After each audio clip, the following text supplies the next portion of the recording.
We begin this morning with breaking news in the presidential race. Just hours ago, President Biden challenged former President Donald Trump to join him for 2 presidential debates with new terms. Take a listen. Donald Trump lost 2 debates to me in 2020. And since then, he hadn't shown up for debate. Now he's acting like he wants to debate me again. Well, make my day, pal. I'll even do it twice. So let's pick the dates, Donald. I hear you're free on Wednesdays. Joining us now, NBC News White House correspondent Monica Alba, NBC News correspondent Vaughn Hilliard, and Amna Nawaz, co-anchor of PBS NewsHour and an MSNBC contributor. So, Monica, the president just accepted an offer. What is he now proposing? And we understand, Jose, that former President Trump has also committed to this date as well. We're learning June 27th will likely be when this debate takes place between former President Trump and President Biden in Atlanta. It will be hosted by CNN, which just announced the terms have been agreed to in terms of, again, date and location by both campaigns.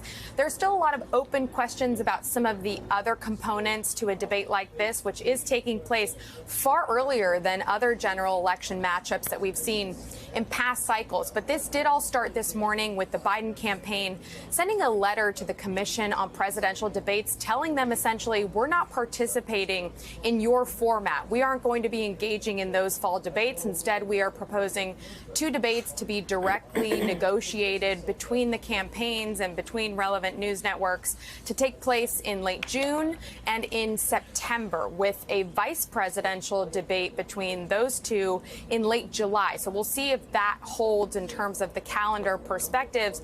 But this is going to be different than what we've seen in terms of most recently 4 years ago in these general election debate matchups, because they're asking, at least the Biden team is saying, they would like for this to be in a TV studio without a large audience and with a commitment, which is something that has been done in the past, to controlling the microphone of the candidate who is not supposed to be talking. So they're putting forth all of this to say that they really want to do this their own way. And the former president has said for some time that he was willing to debate the president anytime. The president said, sure, let's do it. He did poke at that Wednesday line specifically in that video, referring to the former president's ongoing criminal trial. And we know that Wednesday, a day like today exactly, is the day where the Biden re-election effort feels they can drive their own message more directly because the court proceedings are ongoing. Jose. I mean, Vaughn, so you've obviously been covering Trump closely. What is he and his team saying? Right. I actually just got off the phone with the Trump advisor who confirmed that, in fact, they are going to go forward with the debate in Atlanta. And as Monica said, without a crowd. These were terms that Donald Trump did not necessarily exactly want to agree to. But for months now, he has said that he would debate Joe Biden anytime, anywhere, any place. Of course, Donald Trump, in a social media post this morning, said that he wanted a stadium full crowd there to partake in the first debate. But by the terms that are being requested by President Biden, that there be no crowd for this one-on-one matchup. The Trump campaign is confirming and is agreeing to those terms in order to make this happen on June 27th. Well, I want to let you hear from Donald Trump just earlier this morning on the radio with Hugh Hewitt. Take a listen. I don't know where you got that number. Nothing. President Biden just issued you a debate challenge for June and September with the Veeps talking in July. Do you accept? Oh, absolutely. I really think he has to debate. He might as well get it over with. Probably should do it early so that he can, he's not going to get any better.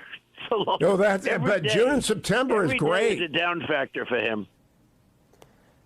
And for Donald Trump here, I think there's one other benefit to this, but as well for Joe Biden, it's the fact that this is going to be a one-on-one matchup.